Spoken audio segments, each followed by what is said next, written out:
Play സ്റ്റോറിൽ വന്ന ഒരു അപ്ഡേറ്റ് ആണ് കേട്ടോ. പ്ലേ സ്റ്റോർ ഓപ്പൺ ചെയ്യാൻ പോവുകയാണ്. നമ്മൾ പ്ലേ സ്റ്റോർ ഓപ്പൺ ചെയ്യുന്ന സമയത്ത് നമുക്ക് ഇവിടെ കാണാൻ സാധിക്കും, നമ്മുടെ പ്രൊഫൈൽ ഐക്കൺ കാണാൻ സാധിക്കും. നമ്മൾ അതിലൊന്ന് ക്ലിക്ക് ചെയ്യുക. ഇപ്പോൾ പ്ലേ സ്റ്റോറുമായിട്ട് ബന്ധപ്പെട്ടുള്ള എല്ലാ ഓപ്ഷനും ഇവിടെ കാണാൻ സാധിക്കും.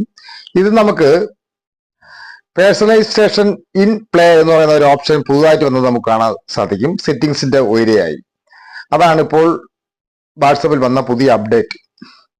നമ്മൾ അതൊന്ന് ക്ലിക്ക് ചെയ്യുക. അപ്പോൾ അത് മറ്റൊരു പേജിലേക്ക് പോകുന്നത് നമുക്ക് കാണാൻ സാധിക്കും. ഇതിന് നമുക്ക്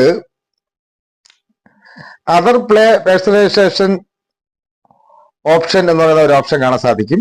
അത് നമ്മൾ ക്ലിക്ക് ചെയ്യുക.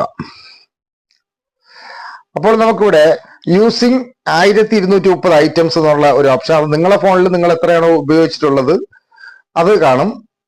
അതിനടുത്തായി മാനേജ് എന്ന് പറയുന്ന ഒരു ഓപ്ഷൻ കാണാൻ സാധിക്കും. അതൊന്ന് ക്ലിക്ക് ചെയ്യുക. അപ്പോൾ നമുക്കിവിടെ നമ്മൾ ഉപയോഗിച്ചുകൊണ്ടിരിക്കുന്ന ആപ്ലിക്കേഷനും അതുപോലെ നമ്മൾ അൺഇൻസ്റ്റാൾ ചെയ്ത് മാറ്റിയ ആപ്ലിക്കേഷനും എല്ലാം ഇവിടെ നമുക്കിവിടെ കാണാൻ സാധിക്കും. ഇത് ഓണിലാണ് കിടക്കുന്നത്. ഇത് നമ്മൾ ഓഫ് ചെയ്ത് കൊടുക്കുക. കാര്യം ബാക്ക്ഗ്രൗണ്ടിൽ പ്രവർത്തിക്കുന്ന ഡാറ്റാസ് പ്രവർത്തിച്ചുകൊണ്ടിരിക്കുകയാണ്.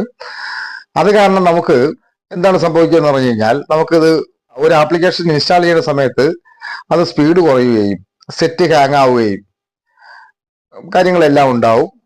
അത് ഒഴിവാക്കാൻ വേണ്ടിയിട്ട് പ്ലേ സ്റ്റോർ ഇപ്പോൾ കൊണ്ടുവന്നിട്ടുള്ള പുതിയ ഒരു അടിപൊളി അപ്ഡേറ്റ് ആണിത്. ഇത് നമുക്ക് ഓഫ് ചെയ്ത് കൊടുത്താലും ആപ്ലിക്കേഷൻ അതിൻ്റെതായ രീതി, നമ്മൾ ഉപയോഗിച്ചുകൊണ്ടിരിക്കുന്ന ആപ്ലിക്കേഷൻ ആയിരുന്നാലും ശരി തന്നെ, നമുക്ക് ഇത് നമ്മൾ ഓഫ് ചെയ്ത് കൊടുത്താലും അത് പ്രവർത്തിക്കും. പക്ഷെ